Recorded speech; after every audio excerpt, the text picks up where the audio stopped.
Hello everyone, I am back for my final review of Knights of the Frozen Throne. This is all of the neutral cards, and there are a lot of them, so let's jump right in. First up we have a Karass Veteran, which is a 1-cost 2-1 with a battle cry to give a friendly minion +1 attack. This card is clearly reminiscent of Abusive Sergeant in its sort of olden days when it was a 1-cost 2-1 itself. A little bit less temporary attack, but important to note that it is permanent attack here. This is going to give you, a minion that's going to keep hitting harder over time, rather than just a one-turn buff like Abusive Sergeant.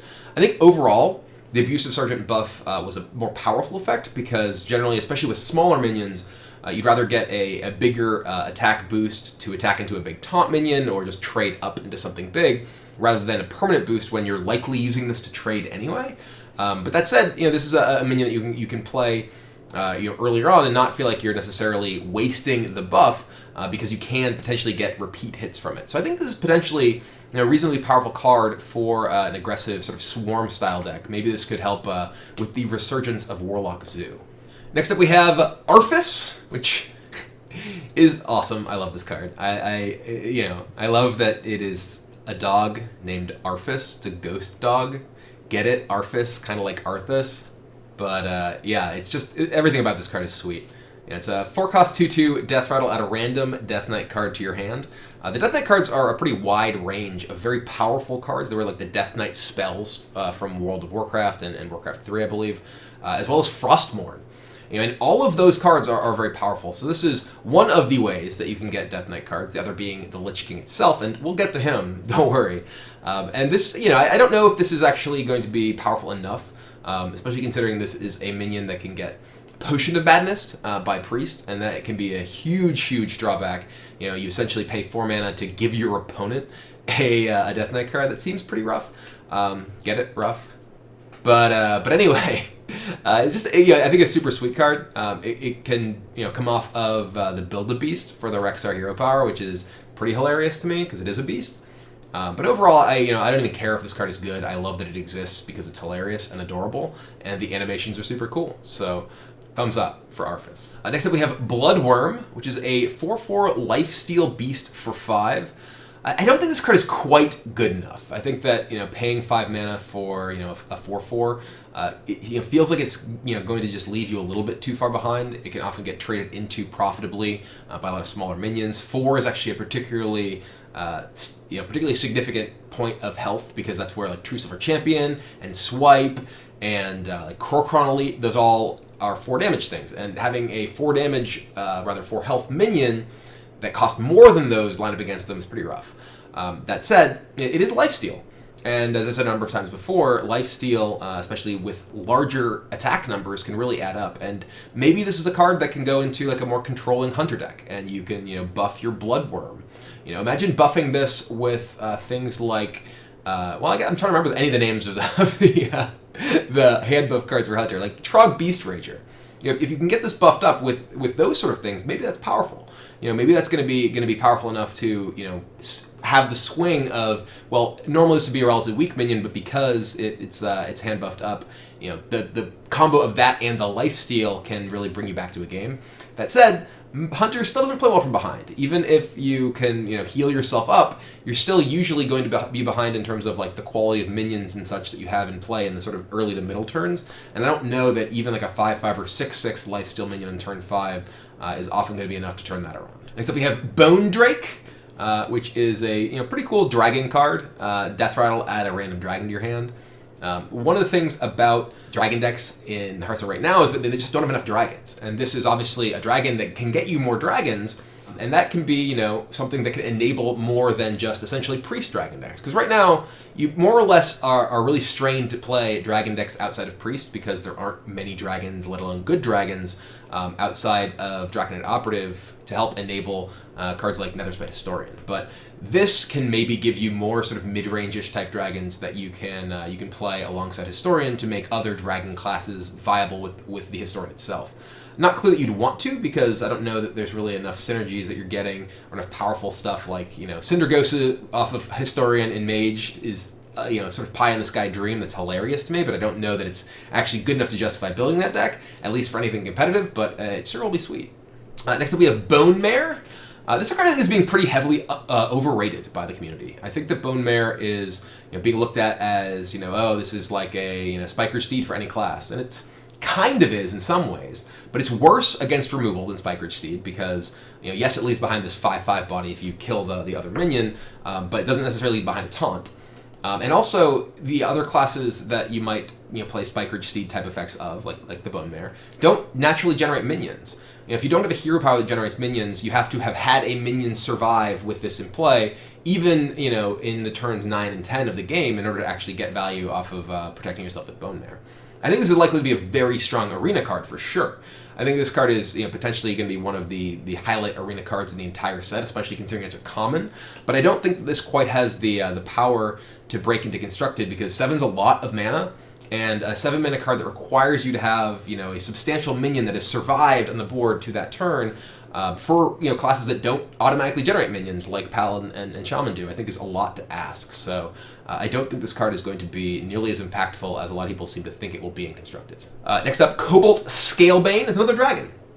And this is kind of an interesting dragon because the fact that it gives a random friendly minion +3 attack makes this pretty good with some of the other cards you might play in dragon decks like Netherspite Historian. Netherspite Historian, kind of is more or less an irrelevant body much of the time. But if you have just a small minion and you play Cobalt Scalebane, suddenly that small minion is a relevant minion. It's a meaningful, threat on the board. And this could be powerful in, like, say, Dragon Priest even.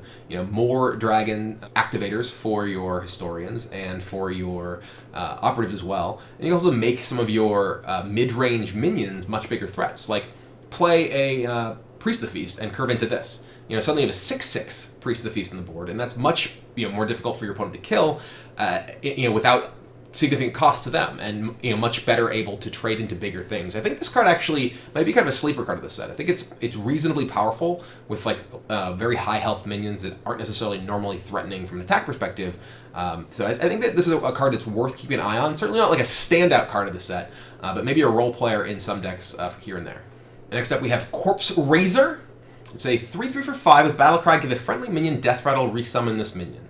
It's sort of weird. I mean, this is obviously just a way, to get multiple uses out of a minion, kind of like an Ancestral Spirit or whatever from Shaman, but it's attached to a 3/3. And obviously, this can be powerful with minions that have good Death Rattle abilities already, so you can just get multiple versions of that Death Rattle, or just big minions that are damaged. Kind of effectively, play a 3/3 and fully heal this damaged minion. Obviously, you're not getting battle cries out of this because it's being resummoned via the Death Rattle, not played from your hand. So you're going to want either Death Rattle abilities or raw stats to use this with. I don't really see this necessarily having a major home in Constructed because the minion doesn't necessarily have Death Rattle to begin with. You're giving it Death Rattle, it won't work with N'Zoth, it won't work with the Priest Quest. There's some of the things where you look for Death Rattle abilities. But I think that it's going to be potentially a reasonably strong arena card just because you can get good value trades and then bring back a big minion, and that's usually a pretty strong kind of effect in that kind of gameplay. Oh, next up we have Corpse Taker. This is like one of my favorite cards in the set. I love Corpse Taker. Battlecry, gain Taunt. If your deck has a Taunt minion, repeat for Divine Shield, Lifesteal, and Wind Fury. This is a super interesting deck building puzzle. Do you want to play, a Wind Fury minion in your deck to get Wind Fury for your Corpse Takers, even though it's probably going to be a bad card in, say, your Paladin deck?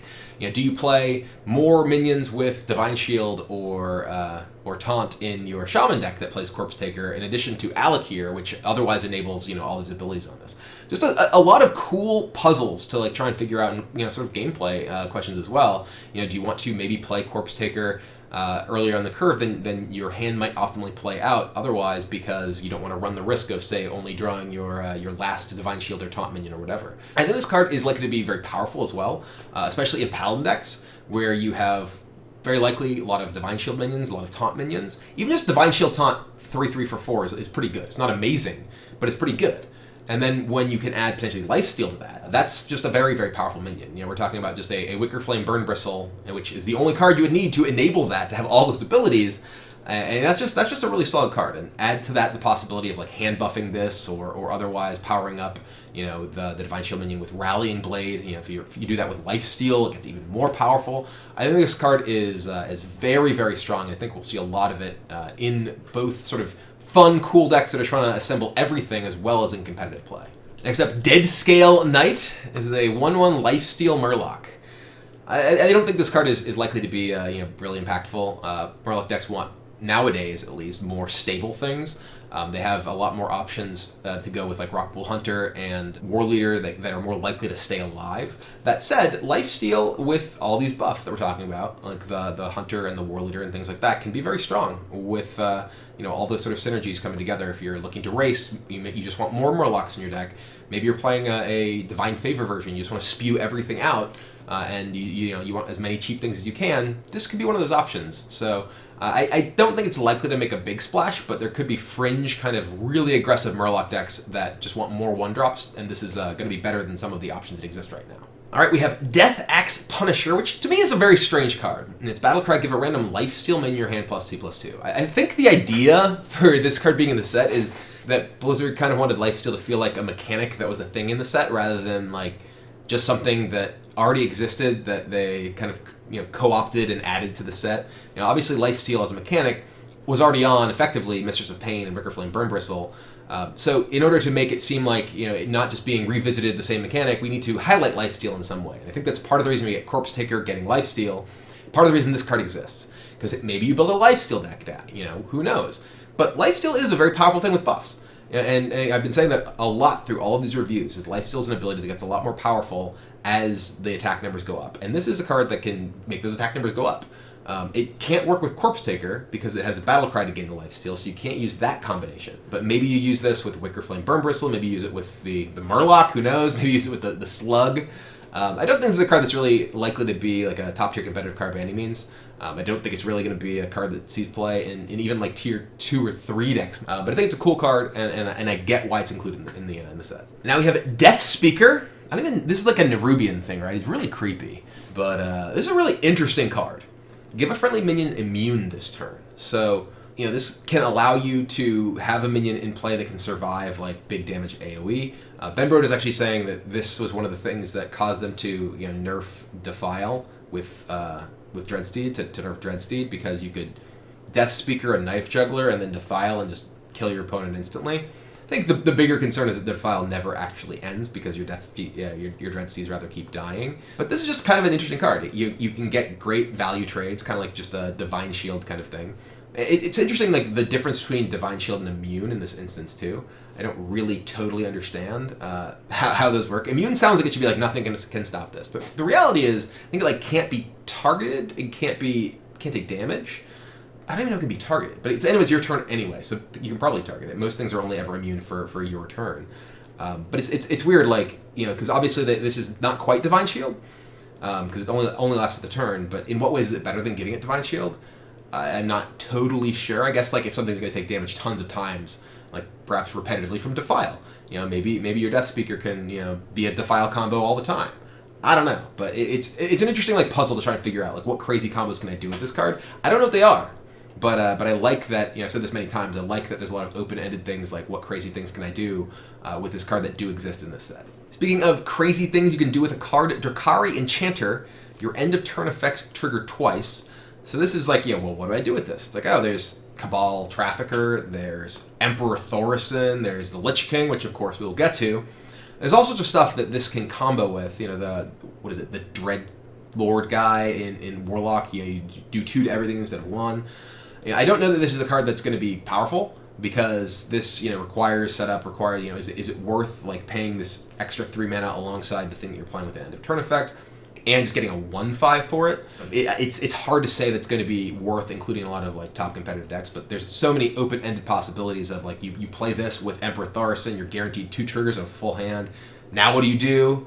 I don't know, but it can be cool. And like I said, I love that it feels like Blizzard has really let themselves go. No, they didn't let themselves go. They're still, they're good guys in good shape. But but no, they've really kind of loosened up what they're allowing to happen in Hearthstone, and that can lead to some really cool and exciting possibilities. And this is, one of those cards that does just that. Right, now we have Fallen Sun Cleric. Battlecry, give a friendly minion +1/+1. This is, sort of a weird card. Obviously kind of another combat trick type minion. Shattered Sun Cleric was, sort of a card that had a lot of play in very early versions of Zoo back in the day. This is sort of like the Priest 2-drop, when you really think about it. The Priest 2-drop, which is at the end of your turn, give a minion +1/+1. This immediately does it, so you can trade right away, but obviously doesn't repeatedly do it. So it's best generally with stuff like a Voidwalker or Northshire Cleric or whatever other sort of like low attack, high health minion in the early turns that make it difficult for your opponent to kill it, etc., etc. A worse combat trick than anything like Abusive Sergeant because it's only giving +1 attack, and usually the health at the early stage of the game isn't that good. I don't expect this to really be like a top tier competitive quality card or anything like that, but it's interesting to see like sort of variations in the same kind of themes. Now, Furnace Fire Colossus, this is a bizarre card. The battle cry is discard all weapons from your hand to gain their stats. So the way this works, you gain their attack, and you gain the durability and health, which is sort of weird. That like their stats, it's like one of these is a characteristic that creatures don't have. Like minions don't have durability. So the fact that it gives Furnace Fire Colossus durability that adds to its health, I guess it's kind of theoretically a durability of the creature, but it's not really the same thing. Kind of confusing in terms of the wording, but kind of a neat card. You can make a gigantic minion if you have Arcanite Reapers and stuff in your hand, but is that worth doing? Are you gonna discard a bunch of powerful weapons to make a big 6-drop? You can. If you have like a Doom Hammer, you play this guy and discard your Doom Hammer, and you have an 8/14. Like that's pretty tough to kill on turn 6 against anyone who doesn't have like Hex or Polymorph or something like that. So. I don't know that this is actually going to be a competitive card, but it's definitely a card that can be very much included in highlight reels of just how big can you get your Furnace Fire Colossus and just smash your opponent to death in one turn. So, cool card. Don't think it's going to be great, but neat to see. Another weapon synergy card, Grave Shambler. Whenever your weapon is destroyed, gain +1/+1. The immediate thing that jumps out is this is something that allows rogues to essentially use their hero power to give the minion +1/+1, because you can just replace your dagger with another dagger. And that's cool. Obviously you can potentially, just use regular weapons and buff this guy over turns. I feel like the payoff is unlikely to be great. I guess what you'd want is like a N'Zoth First Mate on 1, and then you use the triggers or you use the swings. You play this guy on 4, use your last swing, and now you have a 5/5. I guess you do the same thing with a War Axe or whatever. But it feels like it's just a lot of work to get a slightly bigger minion. You get the 5/5 for 4. It's not a ton of work. You just have to have a weapon that you're swinging. I guess there's a lot of just like Eaglehorn Bows and Rallying Blades that you can just swing, on 3 and then on 4 to get yourself a 5/5. But in many cases, like if you don't have your weapon, this is just a really understated guy. And I've talked before about how 4 is kind of an important flashpoint. And if you miss your weapon, which you already kind of feel bad about because you want to have your weapon early. Now, this is also additionally bad. So, you're not getting a ton of advantage when you hit, and it feels particularly bad and maybe a pretty big disadvantage when you miss. Though I don't really see this card being particularly exciting and constructed, but maybe this is, good enough because just the little bump of stats in Arena can be a really big deal. And next up we have Grim Necromancer with Battlecry, summon 2 1/1 skeletons. I actually heard the flavor text for this is like warning skeletons don't explode, which is pretty funny because it's obviously homage to Dr. Boom. This is, kind of like a Dragonling mechanic, that's what it is. But you get 2 1/1 instead of 1 2/1, which is usually better. I think you'd probably rather have the 2 1/1s than 1 2/1 because it's better against like hero powers and small minions and things like that. But overall, it's you're not really getting that much more than you did get with Dragonling mechanic, and that's not a good card. So it's hard to think this is a card that will be that much better. Maybe you play this in like a deck that has a bunch of AoE buffs, like Aggro Druid, but there's already so many cards that are good in those decks that it's hard to fit something like this that isn't that good in its own and isn't that much better than anything else you already play in your deck that is this much more expensive too. I literally just like look at the card and laugh. Happy Ghoul. This is like the priest's dream, You hero power turn 2, you emote, and then you get to play a Happy Ghoul. You get a 3/3. Cost 0 of your hero's Hilde. It's kind of funny, and it's do you actually play this in a priest deck in an aggressive metagame because you just get a turn 2 3/3 potentially. Your opponent hits you with patches on turn 2. It's like, or on turn 1, you just go thanks, emote, heal. You got to emote. That's crucial because you're a priest. You have to emote turn 2. And then you actually just get a 2-cost 3/3. That's pretty great. And if you have 2 of them in your hand, that's 2 3/3s on turn 2, and that can potentially swing a game pretty dramatically. And I wonder if we will start to see if this is a card that does see play, like people just not attack into, like, say, a priest on turn 2 because of the threat of Happy Ghoul coming down. They don't want to give their opponent potentially a 3/3, even 2 3/3s, when otherwise they would just have the emote Hero Power do nothing available to them on that turn. But yeah, definitely a really interesting card. Pretty cool. Probably sees play primarily in Priest because your Hero Power actually activates it, and most likely not anywhere else if it does. I don't even know that you can really justify playing this in Priest because the upside is coming at, at the cost of having potentially just a 3-cost 3/3 in your deck, and how good is the upside? Obviously, the actual sort of dream scenario of having 2 of them on turn 2 and getting to heal yourself is crazy. That's super powerful. But the frequency with which you'll actually be able to play it in turn 2 versus the number of times you'll just have this weak card in your hand in the sort of mid to later turns, it's unclear. But it's a cool card to experiment with.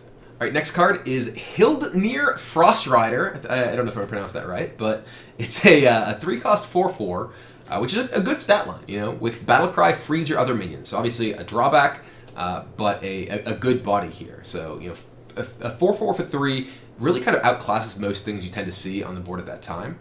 So obviously it comes with a drawback that makes you not want to play it in decks with a significant number of other minions. This can be very powerful in, say, a Priest deck that's just looking for a reasonably solid minion to play in the early turns, doesn't necessarily have, or isn't necessarily very likely to have, other minions in play that it's losing out on much by potentially freezing them. But I don't know if you're not getting that much more than you would be getting from, say, another minion like just a 3/4 for 3 with another ability. You are potentially putting yourself in a position where yes, you can like trade into like a Frothing Berserker, and that's a really big deal. Like this attacking to Frothing Berserker and being able to kill it compared to, say, Talon Priest, which will not kill it and will only make it bigger and scarier, is a very big difference. So I think that maybe there's some situations with this drawback is worth it. Probably going to be those sort of control decks that don't have many other minions and mostly spell-based defense in the early turns. Next up is Keening Banshee. This is the Fel Reaver all over again. Obviously, this is a more controllable card than Fel Reaver. You are paying 4 for a 5/5, so not as good of a deal by any means as Fel Reaver. Fel Reaver was 5 for an 8/8, so much more powerful in terms of how fast it clocks your opponent. But this is whenever you play a card, remove the top 3 cards of your deck. So this can potentially keep you from being able to interact as much as you might want, but your opponent can't just throw a bunch of stuff out there and actually fatigue you if it comes to it. So this is potentially like a powerful card in an aggressive deck as sort of the top of your curve. Like you just play out a bunch of cheap things, then you play your Keening Banshee, and your opponent can't actually take advantage of it and somehow run you out of cards, but you can still strategically play things to advance your game state and such. I don't know if this is a drawback that's worth having on a minion that's not that much bigger. We're sort of talking about with the buffed by weapon Grave guy. You're spending a real cost, which is you are restricting your future plays to get a marginal advantage of basically +1/+1 compared to a lot of minions, or even +1/+0 compared to just like a Chillwind Yeti or whatever. And that's not really a card that we're seeing ever since Firebat won the World Championship with nothing but Chillwind Yetis in all his decks. That's not really true, but Innovate Chillwind Yeti was the big thing back then. Innovate Keening Banshee, it's harder to follow up because you could just fatigue yourself. But yeah, I mean, I think this is a reasonable topper card for an aggressive deck.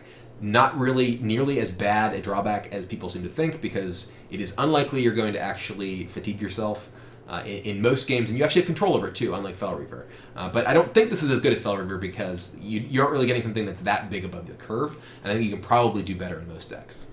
Next up is Meat Wagon. It's a pretty cool card. 1/4 for 4 with Death Rattle, summon a minion from your deck with less attack than this minion. So obviously the things that really stand out are stuff like Validated Doomsayer or Devilsaur Egg. You don't want to, I think, put this in deck with like actual Doomsayer because you don't really have control over when it dies and when you'll get that. But higher cost 0 attack minions, or say other things when you potentially can buff your Meat Wagon, are really the ways you potentially take advantage of this. And it's a pretty cool effect. I don't know that it's really worth building a deck with a bunch of those cards in it to try and sort of get them off of the Meat Wagon, when the Meat Wagon itself is a 1/4 for 4. So you spend 4 mana on a 1/4 that you're hoping will die and give you a 5-cost 0/7. It feels like a lot of work to not really do that much. So maybe you want to try and buff it to get more valuable things. Maybe you want to try and like be triggering it a bunch of times with various death rattle synergy type things in like Hunter. Say you're triggering this with like Play Deads and the 3/3 or Huron or whatever that just trigger your death rattles, and maybe it's bringing out a bunch of eggs and things, and you're just building up a giant board of death rattles. I'm not really sure, but definitely some cool spots for this. Don't think it's likely to be like a really top tier competitive card, but it's a cool thought experiment to try and build a deck around. Next up is Mindbreaker, which is very funny to me. I literally made like a custom card like 2 years ago it was actually a 2/4 for 3, and it was legendary. That was players can't use hero powers. It was Landro Longshot. I actually wrote like an article, like 5 Hearthstone cards I'd like to see, and this was one of them. And it was part of it was it's difficult to interact with hero powers, and there's hero powers in the game that can make you feel like you are hopeless, like the Warlock hero power when you're playing a controlling deck. You want to have some way that if you choose to, you can interact with that element of the game. And this is actually kind of interesting. If you're playing a deck that's really trying to shut down, say, your opponent's Warlock hero power, or you're playing against mostly control decks are the ones that are using their hero powers a lot. I mean, I guess Hunters are, with their hero power and whatnot. And who's play Hunter these days? But this is just like a kind of a neat design that works with space that Hearthstone really hasn't had before. And I keep saying this, but it's cool to see that the team is willing to sort of take these out of the box designs and put them all in the set, because there's a lot of just kind of interesting opportunities to experiment with different space in the game. Next up is a Necrotic Geist. A 6-cost 5/3. Whenever one of your other minions dies, summon a 2/2 Ghoul. Obviously kind of like a Cult Master that you're getting immediate board presence instead of value from. It's more expensive, obviously, but still potentially pretty powerful in a deck that has a lot of stuff you're sort of swarming the board with. And if you have like both these things, you have a Cult Master and this, they're feeding each other. You're getting 2/2s that can then die and feed your Cult Master and whatnot. Probably not a card that's going to see competitive play really at any point, but definitely a card that can be interesting in Arena, where that sort of just middling type value can be more likely to actually decide games. Next up is Nerubian Unraveler. This is one of my favorite cards in the set. I don't know how good it is, and that's cool. This is obviously kind of a riff on like the Loatheb type effect of helping shut down spells. This is something that if you're playing and losing to spell-heavy combo decks, you'd be like, you know what I'm going to do? I'm going to play Nerubian Unraveler. And Nat can actually do something about that. There haven't been that many ways to actually interact with spells. There weren't any ways to interact with hero powers. There was like Loatheb, which was kind of, drop the hammer for one turn. This is, well, maybe I can shut you down and kind of tax you for longer than that. I think that's really interesting and cool design space. I'm not sure if this is good enough to really see like competitive play in sort of regular decks, and I don't think it should. I don't think this is the kind of card that you're just like, oh, this is just in a deck because it's a powerful effect. This is a card that you choose to put in your deck because the metagame looks a certain way. If the metagame's full of like Freeze Mage type decks, the metagame's full of like Miracle Rogue type decks, I think this is a card you'll see a good amount of. And it's sturdy enough, it's a 5/5 for 6, so that it can't just be like eviscerated easily or backstabbed like the doomed sorceress or whatever, the mage card that's like your opponent's spells cost 1 more. And it's also important, I think, that this affects both players' spells, because you can't just run this out in any deck. It's a card that obviously wants to be in a minion-focused deck that is looking to sort of suppress their opponent, but not necessarily just like, oh, I'm playing a combo deck, I'll just put this in my deck to beat my opponent's combo deck, which is something you saw with Loatheb, which kind of felt bad. So I love that this card exists. I do think it will have a home in certain types of metagames, and I'm thrilled that that's the case. Next up is Night Howler. It's kind of a berserker. Gets bigger, can get enraged multiple times, still a berserker. Let's move on. I think there's Phantom Freebooter, a 4-cost 3/3 pirate, crucially, pirate. Battlecry gains stats equal to your weapons. So let's say you have a War Axe in play. This is a 6/5. I mean, compare this to like Naga Corsair, which is a 5/4, so it's a little bit smaller, but it buffs your weapon. Kind of a similar space, right? Obviously, this is more upside if you have like a huge weapon. You have like an Arcanite Reaper, that's been upgraded twice, whatever. This can become gigantic.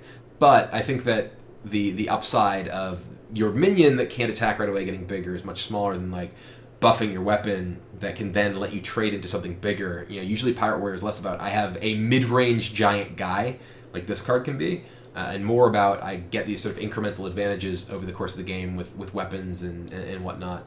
And that's more where the power lies. So I don't really think this is a card that's going to find a home in the Pirate Warrior decks as they are now, but it is another option to keep in mind. All right, Prince Keleseth. These are the princes in general have been kind of maligned in this set. People don't seem to like them. They're definitely tough to use. I think this is actually one of the more interesting ones. If your deck has no 2-cost cards, give all minions in your deck +1/+1.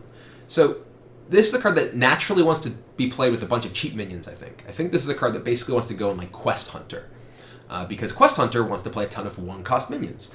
So you're really getting the best value for like, per mana that you're getting the buff on, because any minion, no matter how big it is getting +1/+1. So if you just are playing Quest Hunter and you draw Prince Keleseth, you just have it as 1 card in your deck, and you don't have any 2-cost cards in your deck because, well, you can't with Prince Keleseth. And there aren't really that many good 2-cost cards in Hunter nowadays, by the way, anyway, that you'd want to play in Quest Hunter at least. Obviously, there's things like Scavenging Hyena or Kindly Grandmother or whatever. Lots of actual 2-cost stuff. But they're not like the Quick Shots or Glaivezookas that I think Hunter would love to play no matter what kind of Hunter they are. So I think that this is, kind of a meme card, kind of a weird card, but an interesting card that could have a home in these weird experiments. I don't think it's going to be a good card. It's not going to be a card that's showing up tier 1 decks until Life Coach is proven right and Quest Hunter takes over the world. So next, Prince Taldarum. Can't have any 3-cost cards. You can be your only 3-cost card, and he becomes a 3/3 version of a minion, which is kind of like a Faceless Manipulator. You get a cheap version of Faceless Manipulator that doesn't get buffs and is just a 3/3. Another sort of like puzzle solving card. When I talked about this on Omnistone, I was like, I don't know what you do with this, but maybe there's something. It's weird because 3-cost cards are pretty central to a lot of different decks. If you want to play a combo deck, if you're playing like say Mage, it's like, okay, well, you can't play Ice Block, you can't play Arcane Intellect, you can't play Acolyte of Pain. And usually if you're playing a combo deck that is built around like minions and whatnot, you're going to want to have a lot of card draw to assemble the appropriate copy card with this. I guess maybe it goes into like a Druid deck that I guess doesn't get to play Feral Rage, but can ramp up with or Blossom. I guess can't play Jade Blossom, but can ramp up with Wild Growth, can ramp up with Nourish, and then like Malagos, Innervate, Prince Taladrum, Moonfire you a bunch of times. Haha, you're dead. Like that's a thing that could happen, I guess. So it's a card that I can see as exploring deck building opportunities, creating combos to piece together things that didn't exist before, and that's cool. I don't think it's going to be good. This is kind of the weirdest of the princes to me. Prince Valinar. The others are like, this is this weird puzzle that you're trying to solve of how do I build this deck with this restriction and then take advantage of this like interesting ability the prince gives me. That's not what this card at all. This is, if he's your only 4-drop, he's just a pretty good minion. And that's actually kind of disappointing to me. It's obviously the straightforward one. And maybe it makes sense from a design perspective if you have these like challenging deck building restrictions that one of them is just, I'm just going to give you a good thing for it that's easy to understand. And that makes some sense from like a design philosophy perspective of not wanting to make all of them these weird sort of jump through hoops and then try and jump through other hoops as to what that even gets you kind of thing. Whereas this one's just pretty clearly, he's just a 4/4 lifesteal taunt. All right. That's pretty good, but not incredible. You're not really getting a ton out of that. And where is this particularly good? It's like, well, maybe I'm hand buffing it, maybe I'm just regular buffing it. It's like, well, what do I do that? And Paladin? Oh, Paladin has a few good 4-cost cards that you play alongside or instead of Prince Valinar. So it's interesting though. Like I was playing say Rogue. I was playing a Burgle Rogue. My only 4-cost card was actually the Obsidian Shard. And I actually don't even know. I'm curious now that I think about it because I didn't even think about this then. I'm guessing that Obsidian Shards. Cost is only modified by your Burgle effects while it's in your hand, so it doesn't count as costing like less than 4 in your deck, so Prince Valinar would still see it as costing 4. But that's an interesting thought experiment. I want to find out if that's true.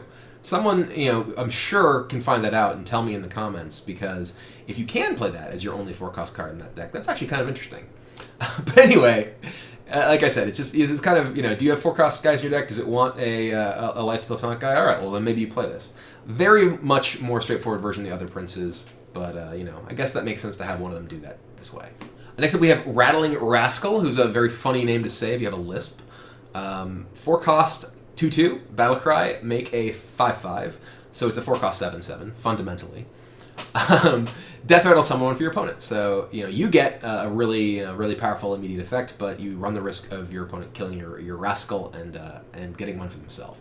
Obviously, maybe you use this with like the Treachery card, give it to your opponent, or somehow try and circumvent its Death Rattle, maybe you silence it. It's pretty powerful. You're getting a pretty strong upfront value and upfront board presence for the effect. So maybe it's worth jumping through some hoops to actually try and make that work. Next up is Serenite Chain Gang, also known as Feral Spirits without Overload. It's actually kind of weird. It costs less overall mana than Feral Spirits. You pay 4 for 3 taunts rather than you spend 3 and then 2. But you know, if you're in the market for 2-3 taunts, you've got more options now. Obviously, works pretty well with like the bolster stuff in Druid, but I don't know that that's really worth trying to build around it. But if you're just really looking for multiple 2-3 taunts, now you have another option. Next up is Shallow Gravedigger. I think this card's kind of bad. 1 health 3-drop. Even if it is giving you a random Death Rattle minion in your hand, it's going to be tough to really justify playing. Dies to hero powers, dies to patches, dies to N'Zoth's First Mate Weapon. And a random Death Rattle minion, there's a lot of bad ones. They're going to be hard to really plan around. So even a deck that really cares about Death Rattles, like, say, Quest Priest or whatever, I feel like this card's not really going to have a home.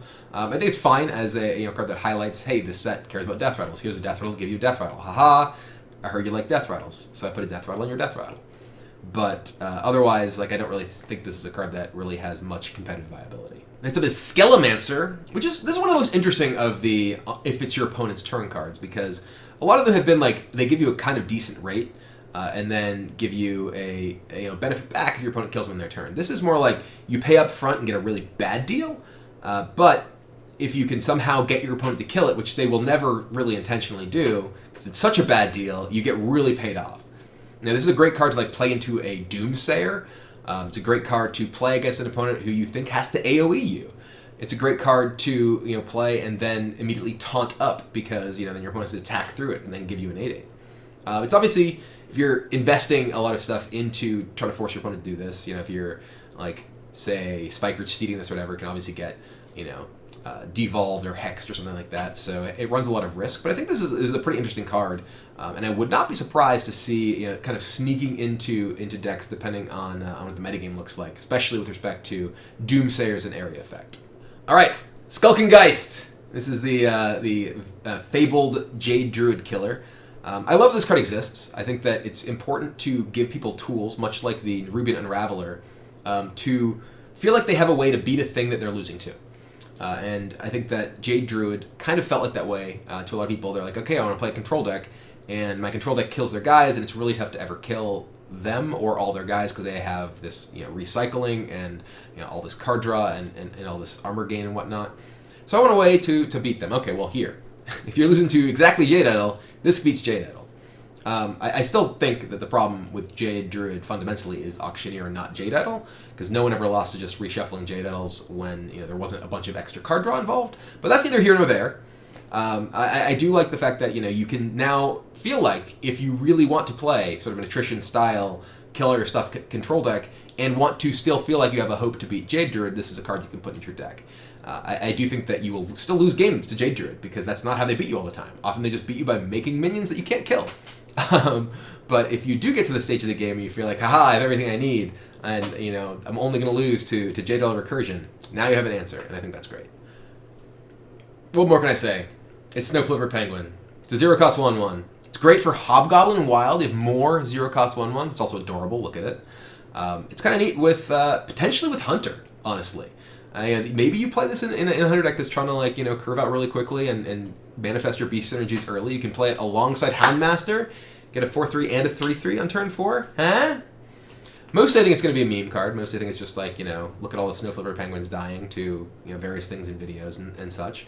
But I do think it's funny that now you can play 6 0-cost 1/1s to go along with Hobgoblin and Wild. And I'm going to do that. Just you watch. Next is Spell Weaver. Just another spell damage-ish minion. 6-cost 4/4 spell damage +2. Hard to use with combos like Evolved Kobold, but obviously just more of a body to this. I think this card's probably pretty bad, just because you'd rather have a cheaper thing to enable combos with big burst of spell damage.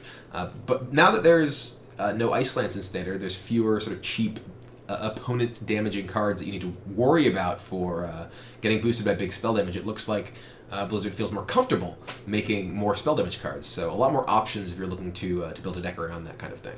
Now we have Sunborn Valkyr, 5-cost 5/4, Battlecry, give adjacent minions +2 health. I think it's kind of cool. There's more sort of self-caring about adjacency with minions. There's a lot of things like Meteor, Explosive Shot, and whatnot.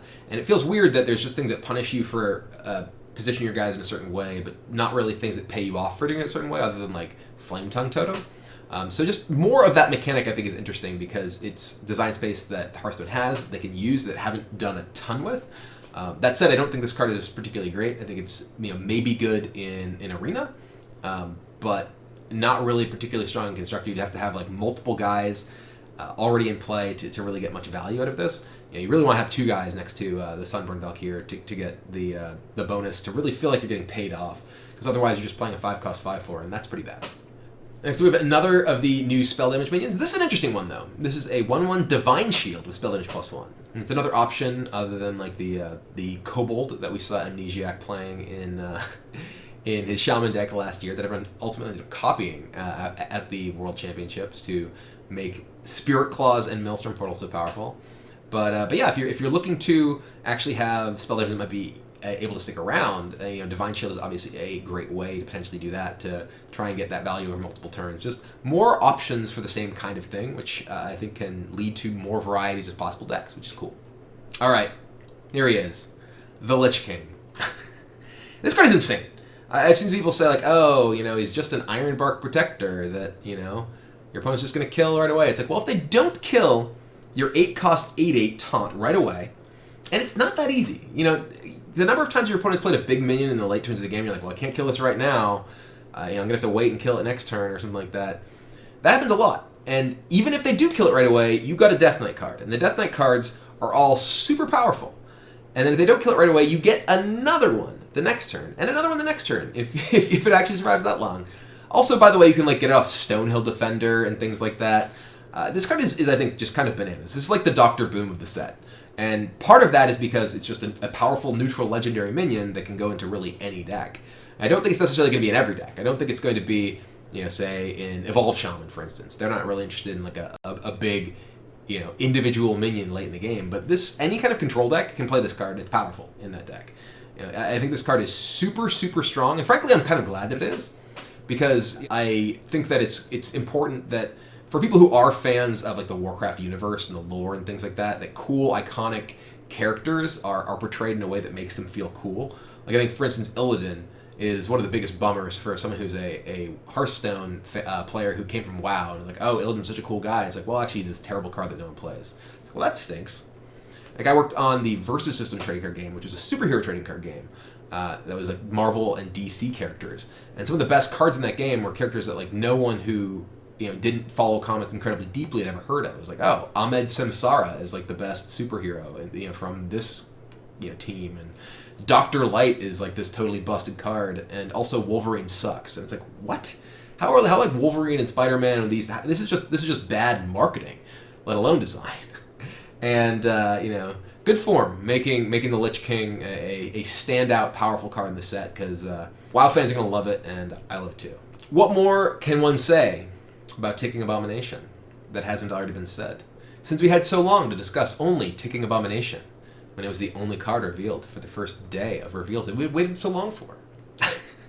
I do like, by the way, that now the existence of stuff like Treachery makes there be more context to things like this, cards like this. It's oh, well, maybe you wouldn't actually want to play this in your deck to, kill your own minions, but maybe you play it in a deck with Treachery, so you give it to your opponent and then kill it and blow up all their stuff, and that's cool. But this is obviously just a 4-cost 5/6. I've talked a lot about these various kind of overstated things with drawbacks. If you're playing a really minion-light deck, this is just a powerful card.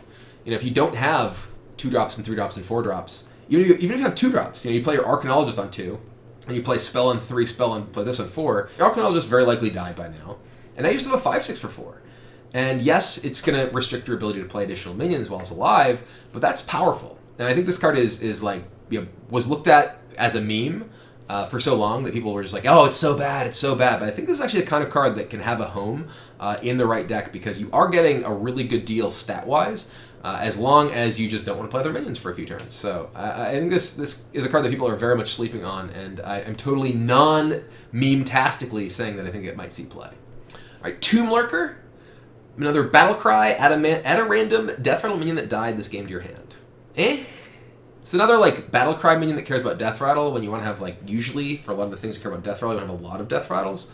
Obviously, this is a card that can get you multiple ticking abominations, which is very powerful. Oh, but if you want like more copies of legendary things like Cairn or Tyrion, maybe this is the way you can get them. Maybe you can soup up your N'Zoths by only having these very powerful legendary things you can now get additional copies of.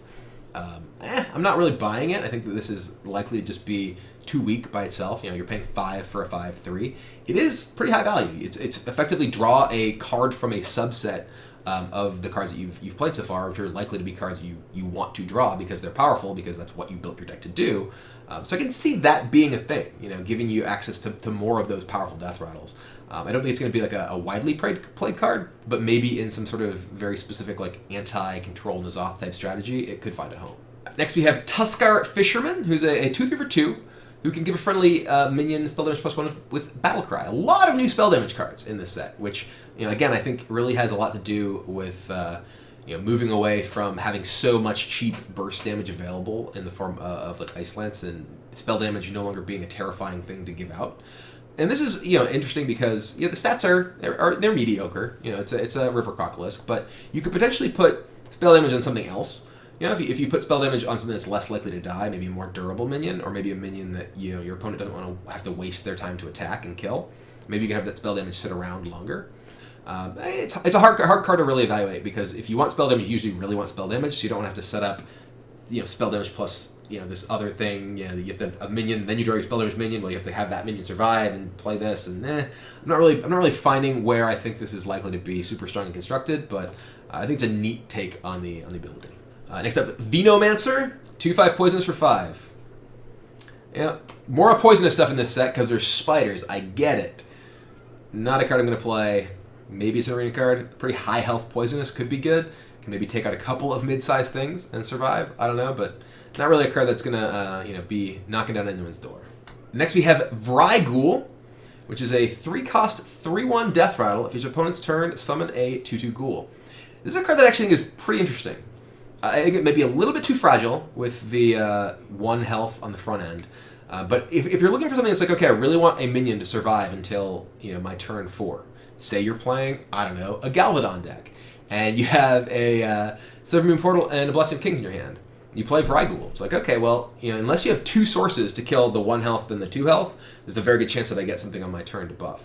Granted, you might be buffing a thing with 1 health, and that's not really that exciting. But if your opponent does kill it, hey, you got the 2/2. I do kind of wish that this were a little sturdier or something to use for that kind of deck, because 3 is really the sweet spot of I want a survivable thing to go into turn 4. But I do think this is like kind of on the fringes of playable for that style of deck. Not that that deck is itself on the fringes of playable even with a card like this, but it's an interesting application of this mechanic, which I wanted to point out. Next we have Wicked Skeleton, 4 costs 1/1. Battlecry, get +1/+1 for each minion that died this turn. This is a lot of work, to get what's probably not going to be a particularly strong minion. I mean, maybe you play this alongside Hellfire or Fellfire Potion or some other AoE like Brawl. You brawl into Wicked Skeleton, maybe you can get a big minion that way. It seems like a lot of work, and your fail case is a 4-mana 1/1, and that's pretty terrible. So I'd be really surprised to see this card showing up in any kind of constructed deck. And lastly, our final card is Wretched Tiller. So 1-cost 1/1, whenever this minion attacks, deal 2 damage to the enemy hero. So it's clearly like, I want to burn you out. I want to get you. It's kind of a Leper Gnome type card. Obviously, it's not quite Leper Gnome because, well, they could just kill it and they don't take any damage. But if you really, really want to smork your opponent, this guy's good at it. He effectively attacks for 3. He's not very good in combat, dies to patches, dies to N'Zoth's first mate weapon, dies to ping, dies to hero power, probably doesn't do anything. But when you absolutely, positively want to smork, this guy may be your man. He's not good. But anyway, that's it. That's all of the cards from Knights of the Frozen Throne. I really like this set. I think there's tons of exciting stuff, tons of wacky stuff, and tons of powerful stuff, frankly. I think that this set has the potential to really upend the standard metagame. I think there's a lot of cool things for a lot of classes that aren't necessarily that good right now, and a lot of ways that you can have new competitive takes on classes that may already have competitive decks, but just different ways that you can actually build those decks that can be successful. So I'm super excited to build decks in this new metagame, open packs, get things going. So let me know what you think. What are your favorite cards from the set? What decks are you just waiting to build? and let me know, and I'll see you next time. Thanks for watching.